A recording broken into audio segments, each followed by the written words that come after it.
대합격 위험물 기능사 이론 강의 5번째 파트 위험물 제조소 등에 대한 내용입니다.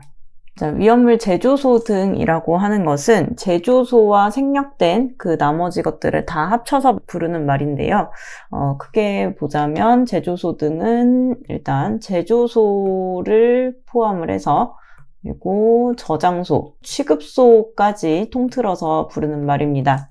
이제까지 우리가 앞에 파트들을 통해서 어떤 내용들이 나왔는지 그런 것들과는 약간 이제 결이 다른 파트라고 보시면 좋을 것 같습니다. 자, 이전까지는 화학에 대한 기초적인 개념을 가지고 화학적으로 이해를 해야 됐다면 이제는 법과 관련된 내용들이고 규칙을 얼마나 준수해야 되는지 이런 상황에서는 어떤 규칙을 적용시켜야 하는지를 잘 생각을 해 주셔야 하는 내용인데요.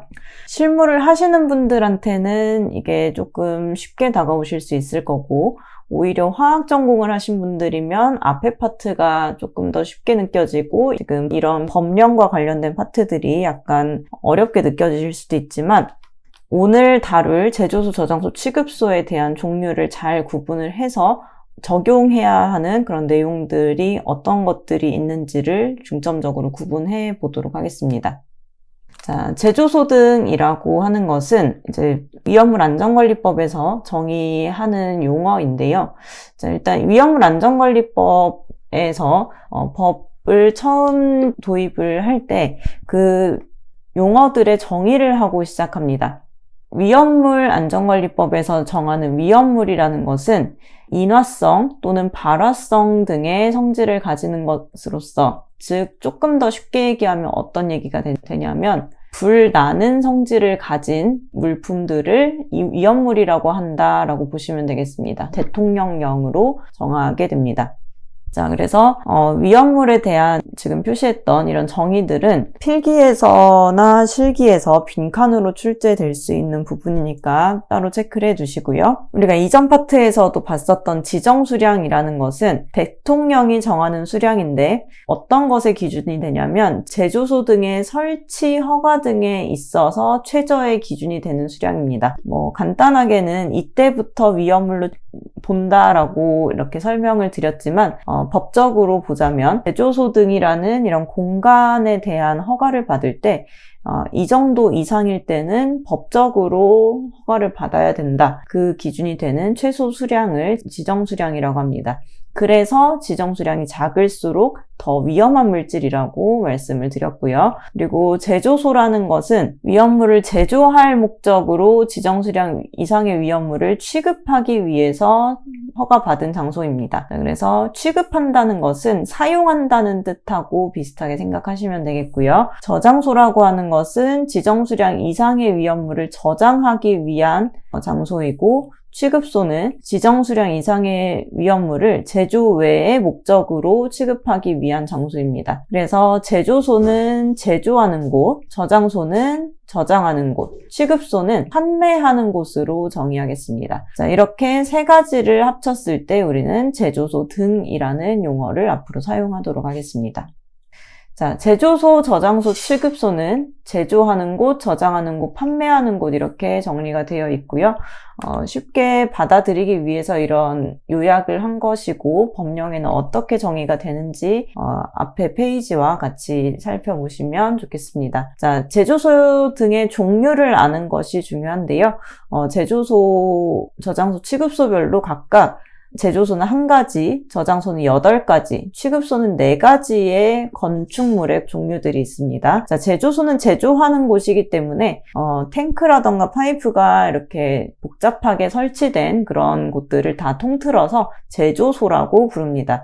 그래서 종류가 1가지이고요. 저장소의 종류는 저장하는 곳이다 보니까 그 용도에 맞춰서 저장하는 장소에 따라 옥내 저장소, 옥외 저장소, 옥내에 탱크가 있으면 옥내 탱크 저장소, 옥외 탱크 저장소, 탱크가 이동할 수 있게 차에 붙어 있으면 이동 탱크 저장소, 탱크가 땅 속에 있으면 지하 탱크 저장소, 그리고 탱크가 따로 이렇게 작은 용량으로 나와 있으면 간이 탱크 저장소, 안반 탱크 저장소는 산 속에 돌과 돌 사이에 이렇게 탱크를 설치했다면 안반 탱크 저장소라고 부릅니다. 자, 그리고 취급소는 판매하는 곳인데 위험물을 판매하는 곳을 생각해 보자면 주유 취급소, 주유소죠. 우리가 기름 넣으러 가는 곳, 그리고 판매 취급소, 위험물이나 화학물질을 구입할 때 갈 수 있는 가게입니다. 일반적인 가게는 아니겠죠. 그 다음에 이송 취급소는 집에 보일러나 난방을 가스로 할 때 그런 것들을 생각을 해보시면 우리가 가스로 보일러를 틀고 보일러를 사용한 만큼 계량기를 통해서 그 요금을 내잖아요. 그런 것처럼 파이프를 이용해서 위험물을 운송을 하고 그 위험물이 얼마나 들어갔는지를 이렇게 계량기를 통해서 대금을 지불하는 그런 판매 방식을 이송 취급소라고 합니다. 그리고 일반 취급소는 이 주유 취급소, 판매 취급소, 이송 취급소에 해당되지 않는 나머지의 취급소들을 얘기하는데요. 이 일반 취급소의 종류가 굉장히 많지만 기능사에서는 그렇게 중요하게 다뤄지지는 않습니다. 자, 그래서 이 저장소, 제조소, 취급소의 종류들을 잘 보셔야 하는데 이게 처음에는 말이 좀 비슷해 보입니다. 그래서 많이 하시는 실수가 이동 탱크 저장소를 보고 이송 탱크 저장소라고 잘못 기억을 하신다던가 이송 취급소를 이동 취급소라고 기억을 한다던가 이런 식의 실수를 판별해내려고 하는 문제가 출제가 됩니다. 개념 잡기 문제를 보시면요. 위험물 저장소에 해당하지 않는 것은 해서 옥외 저장소, 지하 탱크 저장소, 이동 탱크 저장소 이렇게 있지만 판매 저장소라는 게 아니고 판매하는 곳은 취급소라고 해야 맞겠죠. 그래서 이런 식으로 명칭을 정확하게 알고 있는지를 필기시험에서 물어보고 실기시험에서는 이런 저장소나 취급소의 종류를 직접 서술하는 방식으로 출제가 됩니다. 자, 이 종류들에 대해서 이제 한 가지씩 세부적으로 살펴볼 텐데요. 먼저 제조소입니다. 제조소는 제조하는 곳이고 종류가 한 가지 있다고 말씀드렸습니다. 자, 화학설비의 특징처럼 이렇게 설비가 파이프를 통해서 연결이 되어 있는 이런 장치산업의 형태로 많이 구성이 되어 있고요. 이런 제조소나 저장소, 취급소도 마찬가지로 바깥에 제조소라는 이런 게시판을 설치하여야 합니다. 자, 제조소, 저장소, 취급소에 대한 공통적인 부분으로 모두 포괄해서 적용할 수 있는 안전거리에 대한 문제입니다. 자, 안전거리는 이런 제조소, 저장소, 취급소가 이렇게 건물이 있을 때 여기는 화학물질을 취급하는 곳이고 반응을 시키거나 다르게 이제 마찰이 생긴다거나 사고가 날 수 있는 위험성이 일반적인 건물보다는 높은 곳이다 보니까 사고가 날 것을 대비해서 여기와 이제 다른 구조물, 다른 건축물과의 사이를 어느 정도 떨어뜨려야 하는지, 안전을 위해서 거리를 얼마나 두어야 하는지를 정해놓은 게 안전거리의 개념입니다. 자, 이 제조소와 해당 구조물 사이의 거리를 위험할수록 멀리 떨어뜨려 두는 건데요. 자, 7000V 초과 35000V 이하의 전선의 경우에는 3m 이상, 35000V 초과하는 경우에는 5m, 주택은 10m, 가스 20m, 학교, 병원, 극장은 30m, 그리고 문화재의 경우에는 50m의 간격을 두어야 합니다. 자, 안전거리가 제조소와 상대 건축물, 구조물 사이의 거리라면 보유공지라는 것은 그 상대 구조물이 없고 이 건물 자체의 주변에 두어야 하는 비어있는 땅입니다. 자, 보유하여야 하는 빈 땅인데 이렇게 빈 땅을 보유해야 되는 이유는 여기도 마찬가지로 건축물 안에서 화재나 폭발이 일어났을 경우에 주변의 피해를 최소화하기 위해서 그렇습니다. 자, 이 안쪽에 취급하는 위험물이 많으면 많을수록 공지는 넓어져야 되겠고요. 위험물이 적으면 그만큼 위험성이 줄어들기 때문에 공지도 줄어들어도 됩니다. 그래서 지정수량의 배수를 통해서 구분을 하는데 지정수량 10배 이하인 경우에는 3m, 그리고 10배 초과인 경우에는 5m입니다. 자, 여기에서 이제 이하와 초과에 이렇게 별도의 색깔로 표시를 해 두었는데, 자, 예를 들어서 지정 수량의 10배인 상황이다. 이런 경우에는 3m에 해당하는 게 되겠죠. 자, 이런 식으로 이하와 초과의 개념을 잘 보시고 딱 이 분기점, 이 마지노선에 딱 걸렸을 때는 어디로 포함이 되는지를 잘 보셔야 합니다. 그래서 10배인 경우에는 3m, 10배 이하가 10배를 포함하는 거니까 10배 이하는 3m라는 것까지 잘 구분하실 필요가 있겠습니다. 자, 그리고 이제 제조소뿐만 아니라 이제 다른 저장소들에도 건축물의 구조가 계속 나올 텐데요. 대부분은 비슷하지만 약간씩 달라지는 점들이 있습니다. 그래서 일단은 가볍게 한 번씩 보시고 문제를 풀면서 제조소나 저장소, 취급소별로 각각 어떤 게 약간씩 수치가 달라지는지를 구분하시면서 정리하는 게 필요합니다. 자, 건축물의 구조에서 첫 번째로는 지하층이 없어야 됩니다. 자, 제조소는 만드는 곳이기 때문에 화학물질은 고체 상태인 그 상태로서도 위험하지만 이게 증발을 하게 되거나 기체 상태이게 되면은 눈에 보이지 않는 상태로 위험성이 커지게 되겠죠. 자, 화학물질은 보통 공기보다 무거워서 가라앉는 경우가 많기 때문에 지하층이 있었을 경우에 지하층에 화학물질이 쌓이면서 거기에서 마찰이나 충격 등으로 폭발할 가능성이 있어서 지하층이 없어야 합니다. 자, 그리고 벽, 기둥, 바닥은 어딘지 아시죠? 그리고 보와 석가래는 천장 부분입니다. 천장에 지붕을 지탱하는 공간, 그리고 지붕과 지붕 사이를 버텨주는 공간을 보와 석가래라고 하는데, 벽과 바닥뿐만 아니라 천장, 그리고 계단까지 모든 부분을 모두 불연 재료로 해야 됩니다. 그리고 연소의 우려가 있는 외벽은 출입구 외에 구부가 없는 내화 구조의 벽으로 해야 한다. 자, 이제 앞으로 불연 재료 내화 구조가 굉장히 단어가 많이 나올 텐데 어떤 건축물의 어느 부분을 불연 재료로 하고 어느 부분을 내화 구조로 하는지 살펴보실 필요가 있습니다.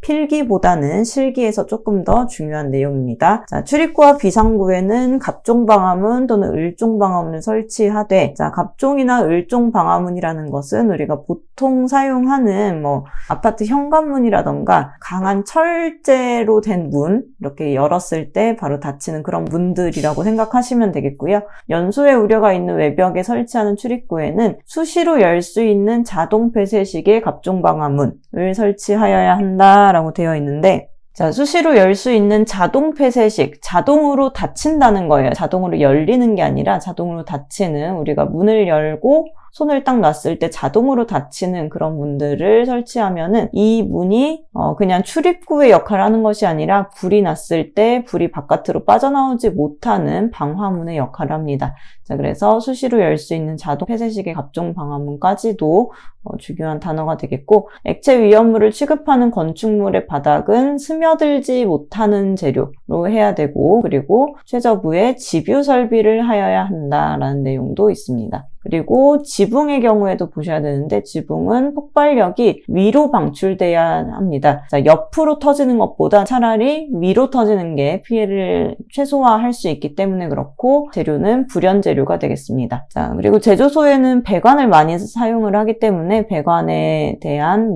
기준은 어떠한지 이렇게 보시면 되겠고, 최대 상용 압력의 1.5배 내압 시험, 이런 것들이 이제 문제에서 볼 수 있는 부분이 되겠습니다. 자, 다음에 환기 설비입니다. 제조소나 저장소, 취급소 공통적으로 이제 위험물을 취급하는 공간에서는 위험물이 한 곳에만 몰려있지 않도록 환기 설비를 하게 되는데, 우리가 환기한다라고 했을 때 어떤 행동을 하냐면 창문을 연단 말이죠. 자, 창문을 여는 행동을 하는데 환기도 마찬가지입니다. 환기는 자연적으로 공기가 순환할 수 있게 하는 것이 환기입니다. 이렇게 건축물이 있다고 하면은 아래쪽에 급기구를 두고 그리고 위쪽에 벤츄레이터나 아니면 공간을 둬서 공기가 이렇게 순환할 수 있게 만드는 게 환기 설비입니다. 그래서 자연 배기 방식으로 할 것이라는 건 공기가 순환할 수 있도록 하는데, 급기구는 급기구가 설치된 실의 바닥 면적의 150제곱미터마다 1개 이상으로 한다. 자, 이게 무슨 말이냐 하면 공간이 넓으면 넓을수록 환기를 해야 하는 그 면적이 넓겠죠. 그래서 공간이 넓어지면 창문을 여러 개 만든다라고 이해하시면 되겠습니다. 근데 그 공간의 기준은 150제곱미터마다 1개라는 뜻이고요.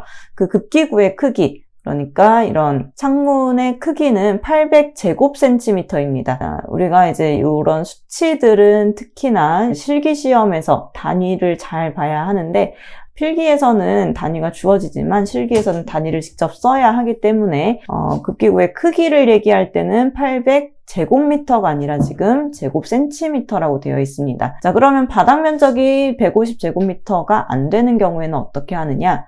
150제곱미터보다 작을 때 급기구도 작아집니다. 60제곱미터 미만일 때는 150, 그리고 90, 120, 150제곱미터가 될 때마다 150에 2배, 3배, 4배씩 이렇게 상승을 하게 됩니다. 그래서 면적에 따라서 급기구의 크기도 커져야 된다라는 뜻으로 보시면 되겠고요.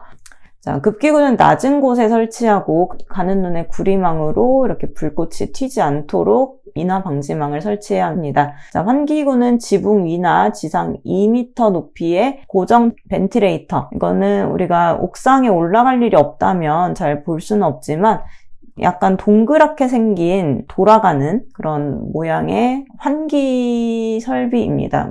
이미지를 한번 검색해 보시면 이런 거구나 하실 수 있을 거예요. 루프팬 방식으로 설치한다.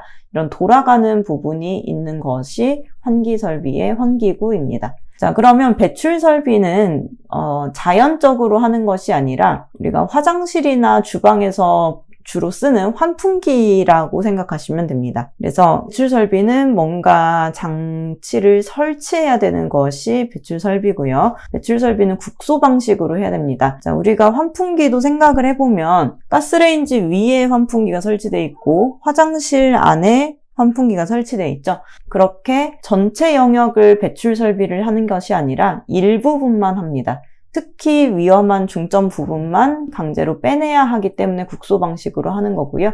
다음 경우에는 전역 방식으로 할 수 있다라고 하는데 이 부분은 그냥 넘어가도 무방합니다. 자, 배출 설비는 배풍기, 배출 덕트, 후드 등으로 해야 한다. 넘어가고요. 배출 능력은 보셔야 합니다. 배출 능력은 환풍기가 얼마나 그 공기를 많이 빨아낼 수 있는지인데 배출 장소 용적의 20배 이상으로 해야 됩니다. 그래서 공간 곱하기 20을 한 게 환풍기의 능력이 된다라고 보시면 되겠고, 전역 방식의 경우에는 1제곱미터당 18제곱센티미터 이상으로 할 수 있습니다. 자, 급기구는 높은 곳에 설치합니다. 자, 이 높은 곳이 지금 환기 설비의 낮은 곳과 다르죠. 환기 설비는 공기를 순환시켜야 하기 때문에 낮은 곳에 설치하지만 급기구는 높은 곳에 설치를 합니다. 그리고 배출구는 지상 2m의 이런 방화 댐퍼 이런 내용들이 있습니다.